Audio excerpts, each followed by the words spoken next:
Welcome to the lectures. This is part 2 of chapter 4 of class 11, that is chemical bonding and molecular structure. जो topic हम इस video में discuss करेंगे that is about the covalent bond and also we'll see that what is Langmuir-Lewis theory. Gilbert Lewis, इनके बारे में हमने last video में देखा था. We saw about the Causal-Lewis theory. We discussed about the Causal-Lewis approach to the chemical bonding, जिसमें हमने ionic bond की भी थोड़ी बात की थी. Today the theory we are going to discuss that is the Langmuir theory. This theory is related to covalent. अब ये कैसे रिलेटेड है, जैसे केमिकल बॉन्डिंग के बारे में कॉसल ल्यूइस ने काफ़ी चीज़ें बताई थी. जो कॉसल पोस्टुलेट्स थे, इन्होंने एक बेसिक कॉन्सेप्ट बताया था रिगार्डिंग जो आयन फॉर्मेशन कैसे होता है बाय इलेक्ट्रॉन ट्रांसफ़र या आयनिक क्रिस्टलाइन कंपाउंड्स. इन्होंने शेयरिंग ऑफ इलेक्ट्रॉन्स की भी बात, लेकिन एक प्रॉपर थ्योरी जो आई है दैट इज़ बाय द लैंगम्योर इन 1990. इन्होंने रिफाइन किया था ल्यूइस पोस्टुलेट्स को. जैसे हमने लास्ट वीडियो में देखा था अबाउट द कॉसल अप्रोच, जिसमें एक क्यूबिकल अरेंजमेंट की बात हुई थी कि कॉर्नर्स में सभी इलेक्ट्रॉन्स होते हैं और नोबल गैसेस में सभी इलेक्ट्रॉन्स ऑक्यूपाइड होते हैं, कॉर्नर सभी ऑक्यूपाइड होते हैं. जो आइडिया था stationary cubical arrangement of the octet को रिफाइन किया था बाय द लैंगम्योर, और जो इन्होंने इंट्रोड्यूस किया था that was about the covalent bond, the Lewis Langmuir theory. Basically Langmuir ने 1919 में इम्प्रूव क्या किया था लुईस कॉन्सेप्ट. जैसे कि आयनिक बॉन्ड में क्या होता है, सपोज दो एलिमेंट्स है ए एंड बी. अगर ए के पास ज़्यादा इलेक्ट्रॉन है वो ट्रांसफ़र कर देगा बी को, अगर बी को इलेक्ट्रॉन की रिक्वायरमेंट है. लेकिन सपोज दोनों ही जो एलिमेंट्स हैं, दोनों ही जो एटम्स हैं डिफरेंट एलिमेंट्स के, जो कि एक केमिकल कॉम्बिनेशन में पार्ट ले रहे हैं, उनके पास इलेक्ट्रॉन नहीं है, तो ऐसी सिचुएशन में क्या होगा. तो ऐसी सिचुएशन में कि किस तरह से एक ऑक्टेट बनेगा, किस तरह से स्टेबलाइज होगा, ये एटम्स कैसे स्टेबलाइज होंगे और nearest Nobel gas configuration attain करेंगे, वो क्या करते हैं ऐसी सिचुएशन में. अगर ये दोनों ही डेफिशिएंट है इलेक्ट्रॉन में तो वो शेयर करते हैं. ये लैंगम्योर ने इम्प्रूव किया था लुईस कॉन्सेप्ट को. जो बॉन्ड बनता है बिटवीन द टू एटम्स वो म्यूचुअल शेयरिंग से हैं. ये दोनों शेयर कर रहे हैं इलेक्ट्रॉन को और अपना ऑक्टेट या फिर ड्यूप्लेट पूरा कर रहे हैं. Then it is known as covalent bond. हम डिटेल में देखते हैं. बाय द फॉर्मेशन हम क्लोरीन मॉलिक्यूल का एक एग्जाम्पल लेते हैं तो हमें ज़्यादा क्लियर होगा कि ये कैसे बनता है. जैसे क्लोरीन है, क्लोरीन का एटॉमिक नंबर जो होता है that is Cl, that is Z is equal to 17. तो एटॉमिक नंबर ये है. इसका इलेक्ट्रॉनिक कॉन्फ़िगरेशन हम इस तरह से लिख सकते हैं. 10 इलेक्ट्रॉन्स तो नियॉन कॉन्फ़िगरेशन में आ जाते हैं. नियॉन एक नोबल गैस है. एंड देन आता है 3s2, 2 इलेक्ट्रॉन s ऑर्बिटल में है. देन द p में 5 है. तो आप देख सकते हो p में 6 होने चाहिए टू कंप्लीट इट्स ऑक्टेट. इसको कितना इलेक्ट्रॉन चाहिए, ओनली 1. तो it is short of only 1 electron to complete its octet. Chlorine और क्लोरीन आपस में बॉन्ड बना रहे हैं तो क्लोरीन भी डेफिशिएंट है एक इलेक्ट्रॉन के लिए, दूसरा एटम ऑफ क्लोरीन भी डेफिशिएंट होगा एक इलेक्ट्रॉन के लिए. तो दोनों ही डेफिशिएंट क्लोरीन आपस में बॉन्ड बना रहे हैं. तो जो फॉर्मेशन होगा क्लोरीन मॉलिक्यूल का, कि क्लोरीन मॉलिक्यूल कैसे बनता है, दोनों ही डेफिशिएंट है एक एक इलेक्ट्रॉन के. वो क्या करते हैं, they share a pair of electron between the two chlorine atoms. तो इनके बीच में इस तरह से शेयरिंग होती है. लुईस सिंबल्स कैसे लिखते हैं, उसमें क्या होता है कि एलिमेंट का सिंबल लिख के डॉट्स क्या रिप्रेजेंट कर रहे हैं, इलेक्ट्रॉन्स को. So here you can see कि हम आउटर मोस्ट शेल में जितने इलेक्ट्रॉन्स हैं, जैसे क्लोरीन के केस में कितने हैं, 7 हैं. ठीक है, this is the outer most shell. तो इस केस में 5 + 2 = 7. हम 7 इलेक्ट्रॉन्स को ऐसे लिख देंगे 1 2 3 4 5 6 7. एंड दूसरे क्लोरीन के केस में भी 7 इलेक्ट्रॉन को लिख देंगे. तो ऐसे में क्या होगा, they will share a pair of electron. ठीक है, ये जो है ये इलेक्ट्रॉन शेयर हो रहे हैं 2 electron between both the chlorine atoms. So ऐसी शेयरिंग जो होती है दोनों ही क्लोरीन यानी ईच क्लोरीन एटम जो है वो कंट्रीब्यूट कर रहा है एक electron into the sharing pair. ठीक है, एक एक इलेक्ट्रॉन शेयर कर रहा है. ये इलेक्ट्रॉन इसके भी हैं, ये इलेक्ट्रॉन इसके भी हैं. तो शेयरिंग से they form a bond. And ऐसा बॉन्ड जो शेयरिंग से बनता है बाय पेयर ऑफ, जैसे एक पेयर ऑफ इलेक्ट्रॉन शेयर हो रहा है, ऐसा बॉन्ड जो है उसको हम क्या कहते हैं, कोवलेंट बॉन्ड. तो इस प्रोसेस में आप ये देखेंगे let's count the number of dots. जैसे हम इस क्लोरीन की अगर बात करें तो कितने इलेक्ट्रॉन है अब इसके आउटर मोस्ट शेल में आफ्टर शेयरिंग, 1 2 3 4 5 6 7 एंड 8। ठीक है, 8 इलेक्ट्रॉन इसका हो गया, यानी इसका ऑक्टेट पूरा हो गया। Now let's see this chlorine, 1 2 3 4 5 6 7 8, 8 इसके भी हो गए, तो दोनों के ही ऑक्टेट पूरा हो गया, नोबल गैस कॉन्फ़िगरेशन अटेन हो गई एंड कोवलेंट बॉन्ड यहाँ पे बन गया। तो dots again they are representing the electron. इसी तरह लुईस डॉट स्ट्रक्चर आप डिफरेंट एलिमेंट्स के लिए लिख सकते हैं। अभी यहाँ पे तो दोनों ही एटम्स जो हैं वो सेम है। ऐसे भी मॉलिक्यूल्स जो कोवलेंट बॉन्ड बनते हैं जिसमें डिफरेंट टाइप्स ऑफ एटम्स हैं, एक एलिमेंट का एटम दूसरे टाइप ऑफ एलिमेंट के एटम के साथ बॉन्ड बनाता है। इस तरह की बॉन्डिंग को अगर आप लुईस स्ट्रक्चर्स में लिख रहे हैं तो आपको कुछ चीज़ें नोट करनी पड़ेंगी। नंबर 1, जैसे कि ईच बॉन्ड, जो हर बॉन्ड होता है वो रिजल्ट होता है by sharing of an electron pair between the atom, यानी कि एक पेयर जो है, a pair of electron use होगा या लगता है एक बॉन्ड बनाने में। ठीक है, a pair of electron is equal to 1 bond, एक बॉन्ड बनता है बिटवीन द 2 एलिमेंट्स। ठीक है, चाहे वो सेम हो, आइडेंटिकल हो या डिफरेंट हो। और कोवलेंट बॉन्ड में एक चीज़ बहुत इंपॉर्टेंट है, एक तो पॉइंट ये हो गया, दूसरा पॉइंट ये है कि कोवलेंट बॉन्ड तब बनेगा, शेयरिंग तब मानी जाएगी म्यूचुअल, जब दोनों ही एटम जो कि बॉन्ड बना रहे हैं, 3 टाइप के एटम्स कंबाइन हो रहे हैं। तो जितने भी कंबाइनिंग एटम्स हैं, जो पार्टिसिपेट कर रहे हैं बॉन्डिंग में, कंबाइनिंग एटम्स जो होते हैं वो एटलीस्ट एक ना एक इलेक्ट्रॉन कंट्रीब्यूट ज़रूर करेंगे। कंबाइनिंग एटम्स जो हैं वो कंट्रीब्यूट करते हैं at least 1 electron to shared pair. Then जब कंबाइनिंग एटम्स जो हैं वो अटेन कर लेते हैं, और इस केस में क्या होता है, जो कंबाइनिंग एटम्स जो होते हैं, जो एटलीस्ट अगर एक ही इलेक्ट्रॉन भी शेयर कर रहे हैं, कंबाइनिंग एटम्स जो होंगे उनका ऑक्टेट पूरा हो जाएगा। ऑक्टेट पूरा हो गया यानी कि उनका stable noble gas configuration attain हो जाता है by the sharing of the electron. इसी तरह हम एग्जाम्पल लेते हैं, वाटर है, कार्बन टेट्राक्लोराइड है। Let's take these examples. Water यानी कि H2O, इसमें अगर हम एटम्स देखें तो 2 एटम्स हैं हाइड्रोजन के, एक किसका है, ऑक्सीजन का। तो हाइड्रोजन का हमें पता है, हाइड्रोजन का Z कितना होता है, atomic number is 1, and oxygen का Z होता है 8। तो इलेक्ट्रॉनिक कॉन्फ़िगरेशन इसका है 1s1, इसका है 1s2, 2s2, 2p4।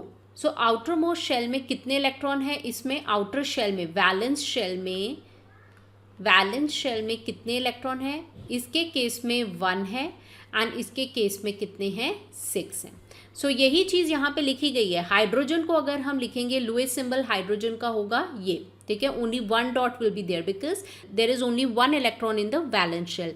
जब हम ऑक्सीजन को लिखेंगे लुईस सिंबल में, तो how many dots we'll put there, we'll put 6 dots. तो 2 डॉट्स तो हम यहाँ लिखेंगे, ठीक है, एक यहाँ हो गया और एक इस साइड हो गया। तो this is the Lewis symbol for the oxygen. अब ये आपस में जब कंबाइन करते हैं टू फॉर्म अ वाटर, तो आप देखेंगे ये डेफिशिएंट इन इलेक्ट्रॉन्स हैं, तो शेयरिंग होती है। जैसे एक हाइड्रोजन है वो शेयर कर लेता है एक ऑक्सीजन एटम को।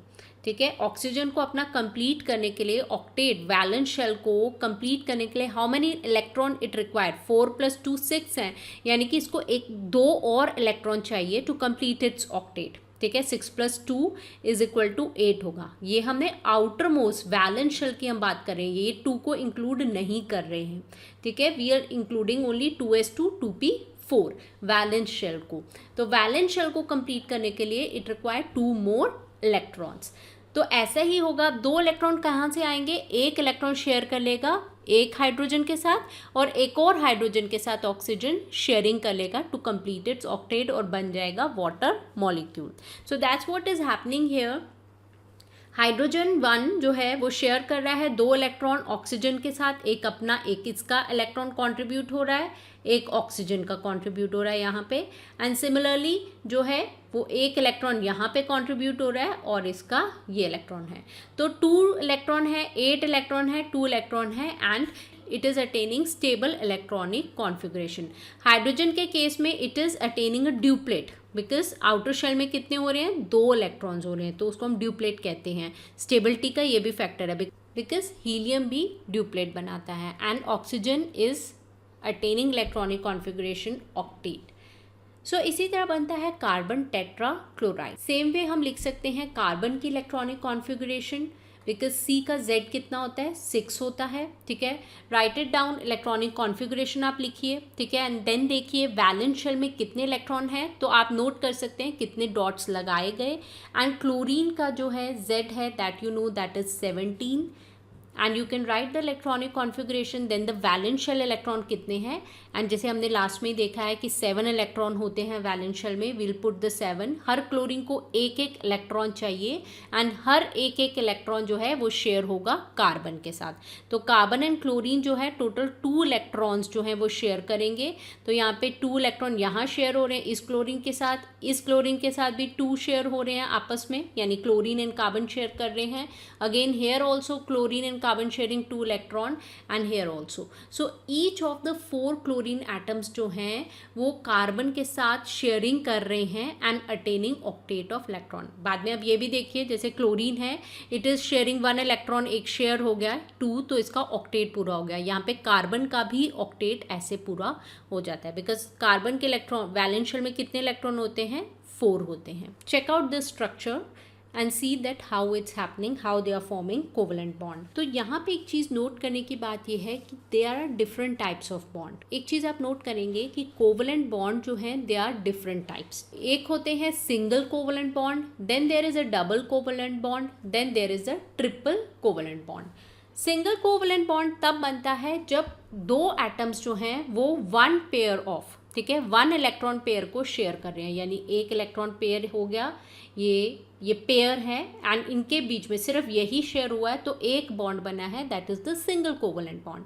लेकिन अगर दोनों ही एटम 2 पेयर ऑफ इलेक्ट्रॉन को शेयर करते हैं, ठीक है, 1 2, एक जो है यहाँ से शेयर हो रहा है और यहाँ से भी शेयरिंग हो रही है, जैसे यहाँ पे A B हम लिख लेते हैं, तो A और B जो हैं अगर 2 पेयर ऑफ इलेक्ट्रॉन्स को शेयर कर रहे हैं तो they are forming the double bond, ठीक है। एग्जाम्पल से हमें और क्लियर होगा आगे। एंड अगर वो 3 इलेक्ट्रॉन पेयर्स को शेयर कर रहे हैं, ठीक है, इसी तरह से 3 इलेक्ट्रॉन पेयर्स को वो शेयर कर रहे हैं, तो they are forming the triple bond. एक बॉन्ड के लिए 2 इलेक्ट्रॉन्स रिक्वायर्ड होते हैं। तो एक केस नाइट्रोजन मॉलिक्यूल्स का है जिसमें 3 पेयर होते हैं। इथाइन में भी ऐसा होता है जहाँ पे 3 पेयर ऑफ इलेक्ट्रॉन्स शेयर हो। सो इसी का हम एग्जाम्पल देते हैं। सिंगल बॉन्ड तो हमने अभी देखा था, जैसे कि क्लोरीन के केस में, जैसे क्लोरीन जो है, क्लोरीन सिंगल बॉन्ड इस तरह से बनता है, that is the single bond. यहाँ पे भी क्या होगा, सिंगल बॉन्ड्स बन रहे हैं, only 1 pair of electron is being shared. Similarly here अगर कार्बन है तो वो सिंगल बॉन्ड्स ही बना रहा है। तो these are all the examples of the single bond. जब हम बात करते हैं डबल बॉन्ड की, डबल बॉन्ड का केस आप देख सकते हो कार्बन डाइऑक्साइड मॉलिक्यूल में। इसमें आप देखेंगे ऑक्सीजन को कितना चाहिए, ऑक्सीजन के आउटर शेल में 6 वैलेंस इलेक्ट्रॉन होते हैं, कार्बन में 4 होते हैं एंड हेयर ऑक्सीजन में कितने हैं, 6 हैं। तो इस ऑक्सीजन को 2 इलेक्ट्रॉन चाहिए, तो इस कार्बन से वो 2 इलेक्ट्रॉन चाहता है, ठीक है। तो शेयरिंग 2 इलेक्ट्रॉन्स की हो रही है to complete its octet.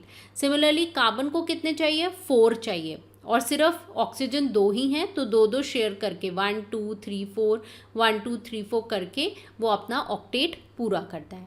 And again यहाँ पे भी 2 पेयर्स ऑफ इलेक्ट्रॉन शेयर हो रहे हैं, यहाँ पे 2 पेयर ऑफ इलेक्ट्रॉन शेयर हो रहे हैं, यहाँ पे भी 2 पेयर ऑफ इलेक्ट्रॉन शेयर हो रहे हैं, और इनके बीच में क्या बन रहा है, डबल बॉन्ड। इसी तरह इथीन है, ये ईन वाले बॉन्ड जब हम ऑर्गेनिक केमिस्ट्री पढ़ते हैं हमने देखा है कि ईन जो मतलब क्या होता है, that is the double bond. अगर यहाँ पे ईथेन होता, एन, तो क्या होता, सिंगल बॉन्ड। एन जहाँ पे लिखा होता है जैसे ane, methane, ethane, propane, ane वाले single bond, ene is the double bond, you know. And आगे हम देखेंगे इथाइन, आइन वाले जो होते हैं वो ट्रिपल बॉन्ड होते हैं। सो इस केस में क्या बन रहा है, डबल बॉन्ड बन रहा है। Ethene is C2H4। तो 2 कार्बन्स जो हैं इनके बीच में, तो इनके बीच में क्या है, 2 pair of electrons, 2 pair of electron pair of electrons share हो रहे हैं, that is why they are forming double bond. तो कार्बन है, आप इनकी सबकी इलेक्ट्रॉनिक कॉन्फ़िगरेशन लुईस सिंबल्स लिखिए, एंड देन जो शेयरिंग होती है, जैसे ये हाइड्रोजन जो है, आप इसे सर्कल कैसे बनाते हैं, ये पूरा जो है इसके साथ गया है, ठीक है। सिमिलरली कार्बन जो है, जो जो इलेक्ट्रॉन्स ये इसके साथ होंगे उन सबको आपको एनसर्कल करना होता है, ठीक है। सिमिलरली हेयर, तो ये यहाँ पे 2 पेयर ऑफ इलेक्ट्रॉन शेयर हो रहे हैं, so there is a double bond between the carbons. अब हम बात कर रहे हैं ट्रिपल बॉन्ड की, जो कि नाइट्रोजन का केस है, ठीक है। नाइट्रोजन यानी कि Z is 7, 1s square, 2s square, 2p5, इसको 3 इलेक्ट्रॉन चाहिए। अगर नाइट्रोजन नाइट्रोजन बॉन्डिंग कर रहे हैं तो 3 पेयर ऑफ इलेक्ट्रॉन की शेयरिंग होती है and it form the triple bond. So ये तो लोएस्ट रिप्रेजेंटेशन है ऑफ द सिंपल मॉलिक्यूल्स। छोटे छोटे कुछ रूल्स हैं। तो लोएस्ट और स्ट्रक्चर ये इतना सारा लिखा है बट वेरी सिंपल है ये। इसमें क्या है, नंबर 1 यही है कि टोटल नंबर ऑफ इलेक्ट्रॉन कितने होंगे, रिप्रेजेंट कितने होंगे एक स्ट्रक्चर में, वो डिपेंड करता है उसके वैलेंस इलेक्ट्रॉन में, ठीक है। वैलेंस इलेक्ट्रॉन से आप देख सकते हो कितने डॉट्स आएंगे while writing a Lewis representation. अब एनाइंस के केस में, यानी कि जहाँ पे क्या हुआ है, एडिशन हुआ है इलेक्ट्रॉन का, एडिशन, ठीक है। एडिशन होता है तभी नेगेटिव चार्ज आता है। तो नेगेटिव चार्ज हर एक, जैसे -1 लिखा है या -2 लिखा है, हर एक नेगेटिव चार्ज के लिए मतलब कि एक इलेक्ट्रॉन ऐड हुआ है। अगर -2 आता है तो यानी 2 इलेक्ट्रॉन ऐड हुए हैं, -3 आ रहा है तो 3 इलेक्ट्रॉन्स ऐड हुए हैं उस कंबाइनिंग एटम में। सो जब आपको ये सिंबल्स पता लग जाते हैं कंबाइनिंग एटम्स के, ठीक है, तो आपको पूरा आप स्ट्रक्चर लिख लेते हो जैसे कि हमने पीछे देखा है, तो इट इज़ ईजी। आप टोटल नंबर ऑफ इलेक्ट्रॉन को डिस्ट्रीब्यूट कर सकते हो, ठीक है। बॉन्डिंग आप पूरे इलेक्ट्रॉन्स लिख लेते हो, आप देख लेते हो कि कितने कम हैं तो कितने शेयर्ड पेयर होंगे, you can write those between the atoms, ठीक है। ये बिटवीन द एटम, जो शेयर्ड पेयर हम हमेशा कहाँ लिखते हैं, between the two atom, between the atoms we write, और उसे एनसर्कल कर देते हैं जो शेयरिंग होती है in proportion to the total bond. अब ये पॉइंट आता है जैसे 3-4 टाइप्स के एलिमेंट्स हैं, तो बीच में कौन सा एलिमेंट आएगा, वो एलिमेंट आएगा जो कि लीस्ट इलेक्ट्रोनेगेटिव एटम है, ठीक है, कम इलेक्ट्रोनेगेटिव है। जैसे कि कार्बन CO2 के केस में हमने कार्बन को सेंटर में रखा है। सिमिलरली जब हमने CCl4 के केस में कार्बन को सेंटर में रखा है बिकॉज ये कम इलेक्ट्रोनेगेटिव हैं, तो वो सेंट्रल पोजीशन लेते हैं। जब आपने शेयर्ड पेयर लिख लिया, ऑक्टेट पूरा हो गया, तो बाकी के जो इलेक्ट्रॉन होते हैं वो मल्टीपल बॉन्डिंग कर सकते हैं या फिर वो लोन पेयर्स की तौर पे रहते हैं। लोन पेयर्स जो होते हैं जो कहीं पे भी कंबाइन नहीं हुए हैं। तो ये सिंपल से कुछ पॉइंट्स हैं, ये ऐसे भी आप जब हम स्ट्रक्चर देखते हैं आपको उससे इजीली समझ आ जाता है। सिमिलरली जब हम एनायंस की बात कर रहे हैं तो एनायंस हो गए, ठीक है। इसी तरह कैटायंस के केस में भी ये होता है, अगर +1 है तो एक इलेक्ट्रॉन, कैटायंस केस होता है लॉस ऑफ इलेक्ट्रॉन, तो एक इलेक्ट्रॉन का लॉस हुआ है, और अगर +2 है तो सो ऑन 2 इलेक्ट्रॉन का लॉस हुआ है। Now let's see the representation of some molecules, जैसे मॉलिक्यूल आयन है, हाइड्रोजन है, तो हम इसे कैसे लिख सकते हैं, हाइड्रोजन बॉन्ड जो है 2 इलेक्ट्रॉन शेयर हो रहे हैं बीच में, एंड इस केस में क्या है, ड्यूप्लेट हो रहा है पूरा, ठीक है, ऑक्टेट नहीं ड्यूप्लेट होगा। ड्यूप्लेट यानी कि हीलियम का इलेक्ट्रॉनिक कॉन्फ़िगरेशन अटेन हो रहा है। स्टेबल नोबल गैस कॉन्फ़िगरेशन कहते हैं, तो कौन सी नोबल गैस का कॉन्फ़िगरेशन अटेन हो रहा है, हीलियम का, तो सिंगल बॉन्ड होगा because only 1 pair of electron share हो रहा है। ऑक्सीजन के केस में आप देख सकते हो यहाँ पे 2 पेयर ऑफ इलेक्ट्रॉन शेयर हो रहे हैं, so here it is a double pair. बाकी के इलेक्ट्रॉन ऐसे ही रह जाते हैं, अब इससे मल्टीपल बॉन्डिंग हो सकती है या फिर एज अ लोन पेयर ये रह जाएंगे। ओजोन में भी इस तरह से बॉन्ड बनता है, एक तो डबल बॉन्ड बन रहा है, एक सिंगल बॉन्ड बन रहा है। एंड यहाँ पे नाइट्रोजन फ्लोराइड के एग्जाम्पल है, तो यहाँ पे single bond between the nitrogen and fluorine, central में वो एलिमेंट आया है। नाइट्रिक एसिड के केस में भी यू कैन सी किस तरह से बॉन्डिंग हुई है, कहाँ पे डबल बॉन्ड हुआ है एंड कहाँ पे सिंगल बॉन्ड हुआ है। अब यहाँ पे हम देख सकते हैं कुछ चार्जेस भी लगाए हुए हैं, ठीक है, यहाँ पॉजिटिव है, नेगेटिव है, तो ये चार्ज क्या है, for that we have to see the topic formal charge. Hypothetical charge जो कि एक एटम के पास होगा, ठीक है, the atom would have it अगर इलेक्ट्रॉन को रीडिस्ट्रीब्यूट किया जाता है बॉन्ड्स में। Basically it is the difference between the number of valence electron of an atom एक आइसोलेटेड और फ्री स्टेट में and the number of electron जो कि असाइन हुए हैं उस एटम को एक लुईस स्ट्रक्चर में। और एक पॉली एटॉमिक आयन जो होता है जिसमें डिफरेंट नंबर ऑफ आयन्स होते हैं, तो ये चार्ज एज अ होल होता है, पूरे आयन पे होता है, पर्टिकुलर एटम में नहीं होता.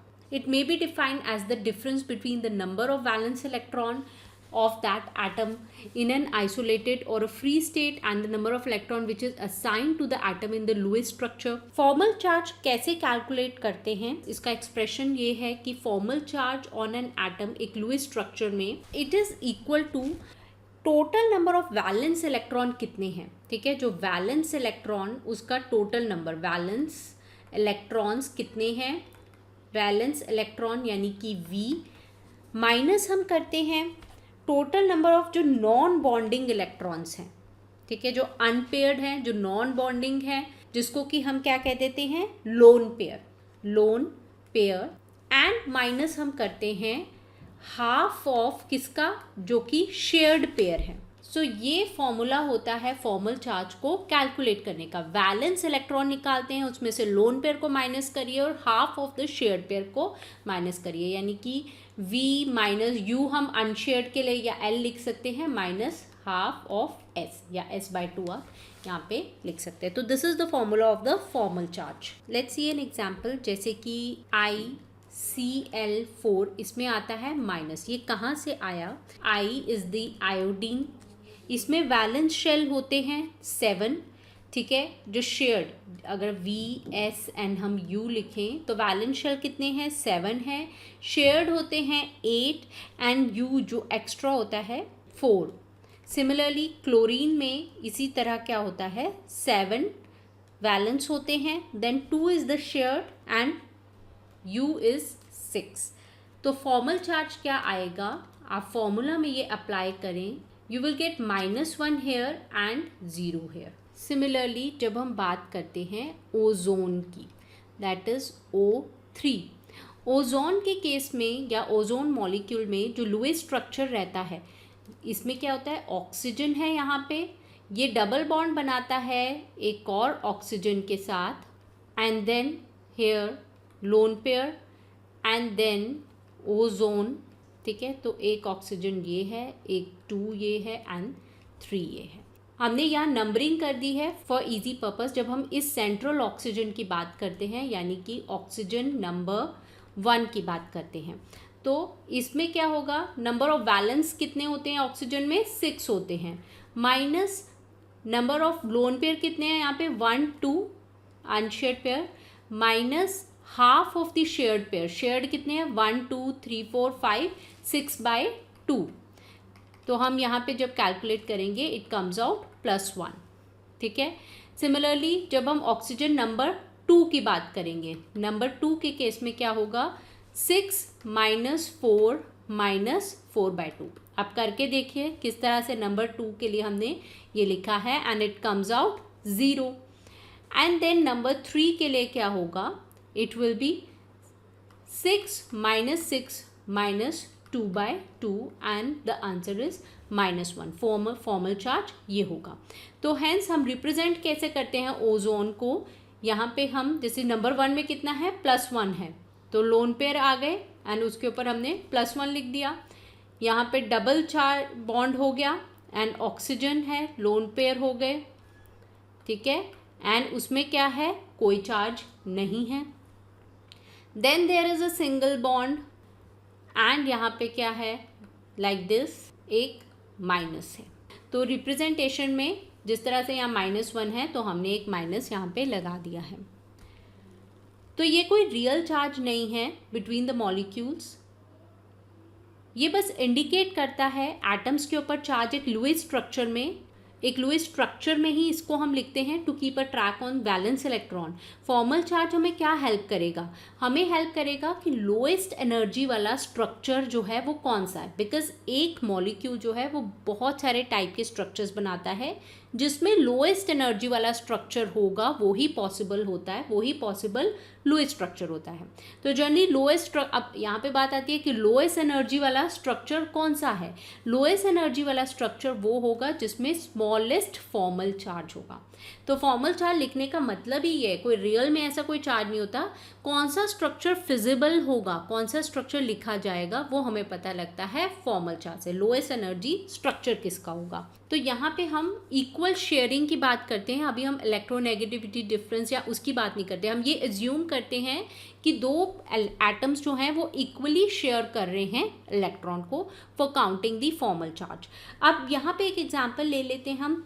एक मॉलिक्यूलर स्ट्रक्चर में जिसमें फॉर्मल चार्ज ज़ीरो है, ठीक है, सभी फॉर्मल चार्ज ज़ीरो आ जाते हैं, जितने भी एटम्स हैं उसके फॉर्मल चार्ज ज़ीरो आ जाते हैं, तो वो प्रेफरेबल होता है, बिकॉज लोएस्ट फॉर्मल चार्ज वाला प्रेफरेबल है। अगर नॉन ज़ीरो है फॉर्मल चार्ज, तो जिसका lowest non zero formal charge है वो प्रेफरेबल है, जैसे -2 है, +2 है, सो ऑन है, प्रेफरेबल वो होगा जो लोएस्ट होगा। हम बात करते हैं थियोसाइनेट। थियोसाइनेट के केस में 3 स्ट्रक्चर बनते हैं। These are the 3 lowest structures been written for the thiocyanate, ठीक है। एक में यहाँ पे डबल बॉन्ड है, एक में यहाँ कार्बन आ गया, यहाँ डबल बॉन्ड है, कार्बन यहाँ है, या सल्फर यहाँ पे, तो यानी कि मल्टीपल डिस्ट्रीब्यूशन हो रहा है इलेक्ट्रॉन का इस तरह से। तो हम फॉर्मल चार्जेस देखते हैं डिफरेंट एलिमेंट्स के लिए। नाइट्रोजन के जैसे इस स्ट्रक्चर में है, यहाँ पे -1 0 0, यहाँ पे होता है +1, आप कैलकुलेट कर सकते हैं for all the element and right it down, ठीक है। कैलकुलेट करके देखिए, applying the formula of the formal charge जो अभी बताया हमने, 0 -1 -2 एंड +2। इसके लिए टोटल चार्ज कितना होगा, -1 + 0 + 0 it is -1, it is -2 + 1 that is -1 and again here it is -1। So total charge आप देखेंगे तीनों के लिए सेम है, बट हम इसमें कौन सा प्रेफर करेंगे, नंबर 1 वाला, this one, because it has the lowest number of atom जिसका नॉन जीरो फॉर्मल चार्ज है, lowest number, -1 is here, 0 0 is here. Similarly we can calculate the hypothetical formal charge to know about the lowest energy structure, जो कि लिखा जाता है, जो acceptable होता है एज अ लोएस्ट structure.